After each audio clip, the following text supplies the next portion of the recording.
OPEC is an international organization and economic cartel whose mission is to coordinate the policies of the oil-producing countries. The goal is to secure a steady income to the member states and to collude in influencing world oil prices through economic means. OPEC is an intergovernmental organization that was created at the Baghdad Conference on 10 September 14, 1960, by Iraq, Kuwait, Iran, Saudi Arabia and Venezuela. Later it was joined by 9 more governments: Libya, United Arab Emirates, Qatar, Indonesia, Algeria, Nigeria, Ecuador, Angola, and Gabon. OPEC was headquartered in Geneva, Switzerland before moving to Vienna, Austria, on September 1, 1965. OPEC was formed at a time when the international oil market was largely dominated by multinational companies, the Seven Sisters. OPEC's Euro policy statement states that there is a right of all countries to exercise sovereignty over their natural resources. Because OPEC is an organization of countries, individual members have sovereign immunity for their actions, meaning that OPEC is not regarded as being subject to competition law in the normal way. In the 1970s, OPEC began to gain influence and steeply raised oil prices during the 1973 oil crisis in response to U.S. aid to Israel during the Yom Kippur War. It lasted until March 1974. OPEC added to its goals the selling of oil for socio-economic growth of the poorer member nations, and membership grew to 13 by 1975. A few member countries became centrally planned economies. In the 1980s, the price of oil was allowed to rise before the adverse effects of higher prices caused demand and price to fall. The OPEC nations, which depended on revenue from oil sales, experienced severe economic hardship from the lower demand for oil and consequently cut production in order to boost the price of oil. During this time, environmental issues began to emerge on the international energy agenda. Lower demand for oil saw the price of oil fall back to 1986 levels by 1998 to €99.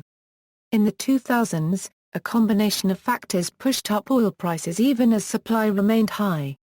Prices rose to then record high levels in mid-2008 before falling in response to the 2007 financial crisis.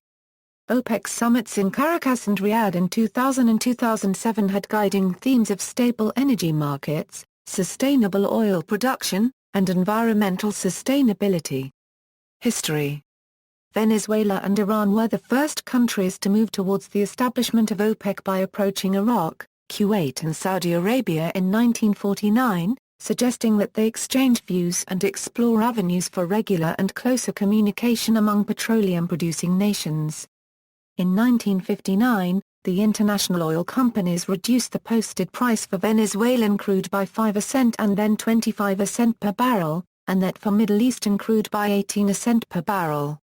The first Arab Petroleum Congress convened in Cairo, Egypt, where they established an Euro Oil Consultation Commission, a Euro unregistered trademark to which IOCs should present price change plans to authorities of producing countries. In 10 September 14, 1960, at the initiative of the Venezuelan Mines and Hydrocarbons Minister Juan Pablo Parr, copyright Rez Alfonso, and the Saudi Arabian Energy and Mines Minister Abdullah al-Aki, the governments of Iraq, Iran, Kuwait, Saudi Arabia and Venezuela met in Baghdad to discuss ways to increase the price of the crude oil produced by their respective countries. OPEC was founded to unify and coordinate members' petroleum policies. Between 1960 and 1975, the organization expanded to include Qatar, Indonesia, Libya, the United Arab Emirates, Algeria, and Nigeria. Ecuador and Gabon were early members of OPEC, but Ecuador withdrew on December 31, 1992 because it was unwilling or unable to pay a $2 million membership fee and felt that it needed to produce more oil than it was allowed to under the OPEC quota, although it rejoined in October 2007.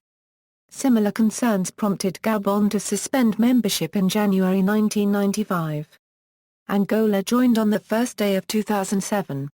Norway and Russia have attended OPEC meetings as observers. Indicating that OPEC is not averse to further expansion, Mohamed Barkindo, OPEC Secretary General, asked Sudan to join. Iraq remains a member of OPEC. but Iraqi production has not been a part of any OPEC quota agreements since March 1998. 1973 oil embargo. In October 1973, OPEC declared an oil embargo in response to the United States and Western Europe's support of Israel in the Yom Kippur War of 1973. The result was a rise in oil prices from $3 per barrel to $12 and the commencement of gas rationing.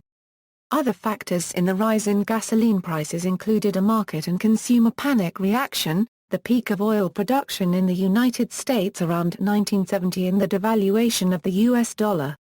U.S. gas stations put a limit on the amount of gasoline that could be dispensed, closed on Sundays, and limited the days gasoline could be purchased based on license plates. Even after the embargo concluded, prices continued to rise. The oil embargo of 1973 had a lasting effect on the United States. The federal government got involved first with President Richard Nixon recommending citizens reduce their speed for the sake of conservation, and later Congress issuing a 55-mile-per-hour limit at the end of 1973. Daylight savings time was extended year-round to reduce electrical use in the American home. Smaller, more fuel-efficient cars were manufactured. Nixon also formed the Energy Department as a cabinet office. People were asked to decrease their thermostats to 65 degrees and factories changed their main energy supply to coal. One of the most lasting effects of the 1973 oil embargo was a global economic recession. Unemployment rose to the highest percentage on record while inflation also spiked. Consumer interest in large gas-guzzling vehicles fell and production dropped. Although the embargo only lasted a year, during that time oil prices had quadrupled and OPEC nations discovered that their oil could be used as both a political and economic weapon against other nations. 1975 hostage incident. On December 21, 1975, Ahmed Zaki Yamani and the other royal ministers of the members of OPEC were taken hostage in Vienna, Austria, where the ministers were attending a meeting at the OPEC headquarters. The hostage attack was orchestrated by a six-person team led by Venezuelan terrorist Carlos the Jackal. The self-named arm of the Arab Revolution group called for the liberation of Palestine. Carlos planned to take over the conference by force and kidnap all 11 oil ministers in attendance and hold them for ransom, with the exception of Ahmed Zaki Yamani and Iran's Jamshid Amouzega, who were to be executed. The terrorists searched for Ahmed Zaki Yamani and then divided the 63 hostages into groups. Delegates of friendly countries were moved toward the door, neutrals were placed in the center of the room and the enemies were placed along the back wall, next to a stack of explosives. This last group included those from Saudi Arabia, Iran, Qatar and the UAE. Carlos arranged bus and plane travel for the team and 42 hostages, with stops in Algiers and Tripoli, with the plan to eventually fly to Aden and then Baghdad, where Yamani and Amouzega would be killed. All 30 non-Arab hostages were released in Algiers, excluding Amouzega. Additional hostages were released at another stop. With only 10 hostages remaining, Carlos held a phone conversation with Algerian President Houari Boumediene who informed Carlos that the oil minister's deaths would result in an attack on the plane. Boumediene must also have offered Carlos asylum at this time and possibly financial compensation for failing to complete his assignment. Carlos expressed his regret at not being able to murder Yamani and Amouzega, then he and his comrades left the plane. Hostages and Carlos and his team walked away from the situation. Sometime after the attack it was revealed by Carlos' accomplices that the operation was commanded by Wadi Haddad, a Palestinian terrorist and founder of the Popular Front for the Liberation of Palestine. It was also claimed that the idea and funding came from an Arab president, widely thought to be Muammar al-Gaddafi. In the years following the OPEC raid, Bassam Abu Sharif and Klein claimed that Carlos had received a large sum of money in exchange for the safe release of the Arab hostages and had kept it for his personal use. There is still some uncertainty regarding the amount that changed hands, but it is believed to be between $20 million and $50 million. The source of the money is also uncertain, but, according to Klein, it was from an Arab president. Carlos later told his lawyers that the money was paid by the Saudis on behalf of the Iranians and was, diverted en route and lost by the revolution. The 1980s oil gluts. In response to the high oil prices of the 1970s, industrial nations took steps to reduce dependence on oil. Utilities switched to using coal, natural gas, or nuclear power, while national governments initiated multi-billion-dollar research programs to develop alternatives to oil.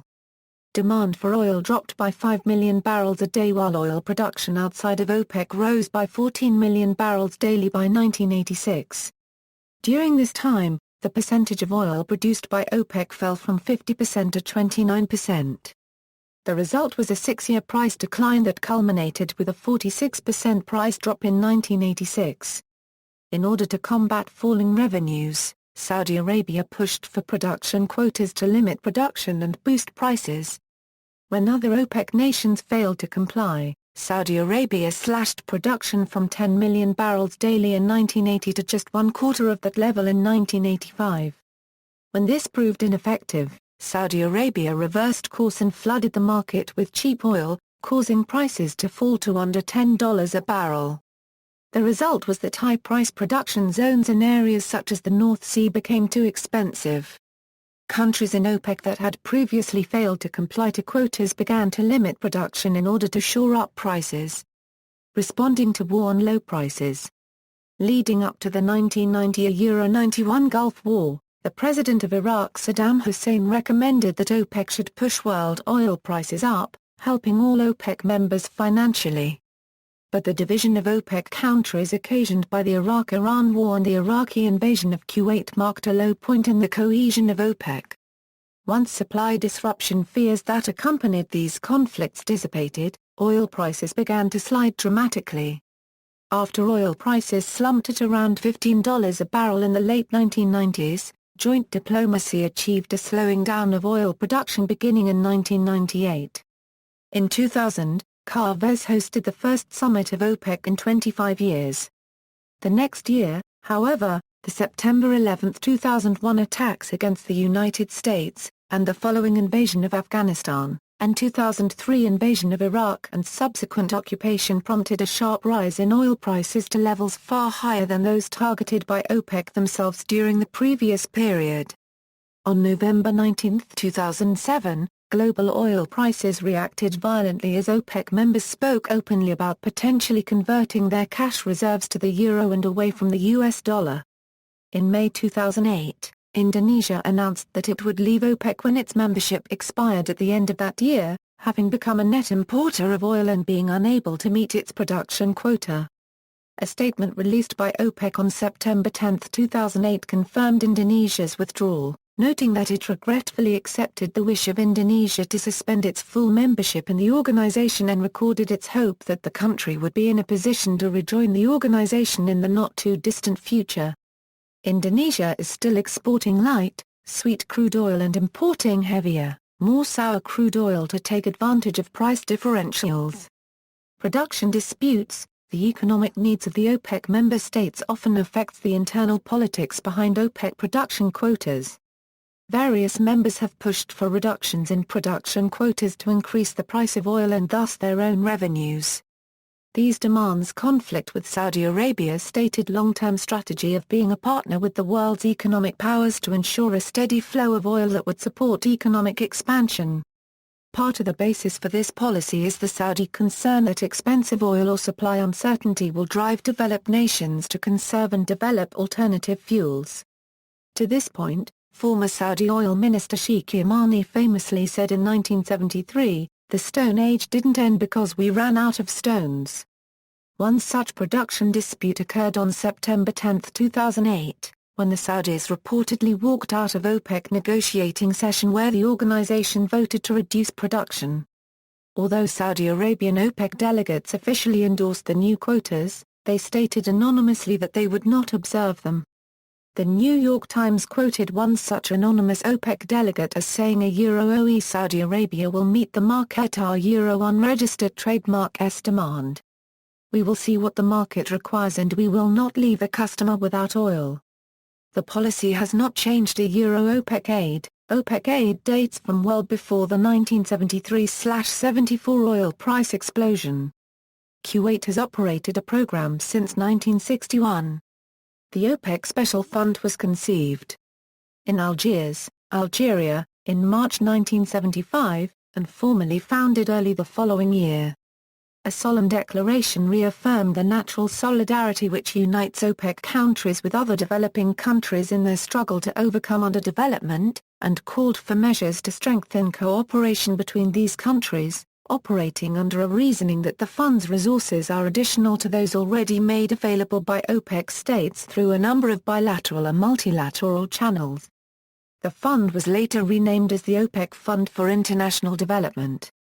The fund became a fully fledged permanent international development agency in May 1980 and was renamed the OPEC Fund for International Development, the designation it currently holds. Membership. Current members: OPEC has 12 member countries, 6 in the Middle East, 4 in Africa, and 2 in South America. Former members: some commentators consider that the United States was a de facto member during its formal occupation of Iraq due to its leadership of the Coalition Provisional Authority. But this is not borne out by the minutes of OPEC meetings, as no U.S. representative attended in an official capacity. Indonesia left OPEC in 2009 because it ceased to be a net exporter of oil. It could not fulfill the demand of its own country's needs, as growth in demand outstripped output. The situation was made worse because of weak legal certainty and corruption that deterred foreign investors from investing in new reserves in Indonesia. In recent times, the government has increased financial incentives for foreign firms to invest in exploration and extraction but has found itself forced to import more supplies from the likes of Iran, Saudi Arabia and Kuwait. Indonesia's departure from OPEC will not likely affect the amount of oil it produces or imports. Economics. OPEC is a swing producer and its decisions have had considerable influence on international oil prices. For example, in the 1973 energy crisis, some OPEC members refused to ship oil to Western countries that had supported Israel in the Yom Kippur War, which Israel had fought against Egypt and Syria. This refusal caused a fourfold increase in the price of oil, which lasted 5 months, starting on October 17, 1973, and ending on March 18, 1974. OPEC nations then agreed, on January 7, 1975, to raise crude oil prices by 10%. At that time, OPEC nations including many who had recently nationalized their oil industries joined the call for a new international economic order to be initiated by coalitions of primary producers. Concluding the first OPEC summit in Algiers, they called for stable and just commodity prices, an international food and agriculture program, technology transfer from north to south, and the democratization of the economic system. Overall, the evidence suggests that OPEC did act as a cartel when it adopted output rationing in order to maintain price. However, Jeff Colgan argued in 2013 that, since 1982, countries cheated on their quotas 96% of the time, largely neutralizing the ability of OPEC to collectively influence prices. According to U.S. government, in 2011 OPEC will break above the $1 trillion mark, earnings for the first time at $1.034 trillion, and it is beating the $965 billion peak set in 2008. Sustainability. According to Michael Haar paragraph K, who researches the life cycles of oil fields, despite technological advances that increase the productivity of oil wells, the rate of decline of oil fields will eventually increase as time continues. Energy policy expert Joyce Dargao accuses OPEC, along with several other institutions, of drastically underpredicting future oil demand by 2030 by more than 25%, a difference of 28 million barrels per day or about twice the current amount supplied by Saudi Arabia. See also: Seven Sisters, Organization of Arab Petroleum Exporting Countries, Organization of Petroleum Importing Countries, Petroleum Politics, Gas Exporting Countries Forum. References, Notes. Bibliography: Citino, Nathana J. From Arab Nationalism to OPEC, Eisenhower, King Saud, and the Making of U.S.-Saudi Relations. Bloomington, Alin, Indiana University Press. ISBN A978-0-253-34095-5. Painter, David S. Oiling the American Century. The Journal of American History 99, 24 €39 doi, 10.1093 JASO 73. Robert, Paul. The End of Oil, The Decline of the Petroleum Economy and the Rise of a New Energy Order. New York, A.N.Y., Houghton Mifflin Company. ISBN A978-0-618-23977-1. External links, official website, Zeicher, Benjamin. OPEC. In David O. Henderson. Concise Encyclopedia of Economics. Indianapolis, Library of Economics and Liberty. ISBN A978-0865976658. OCLCA 237794267. OPEC Timeline by Nicholas Suckis, from Le Monde Diplomatique, May 2006. The OPEC Fund for International Development official site, Stefan Schaller on OPEC's inability to control the market. Statistics of the fuel oil prices from 2010 to 2011 in Germany, PDF May 2011, U.S. Energy Information Administration, OPEC Revenues Fact Sheet, July 24, 2014.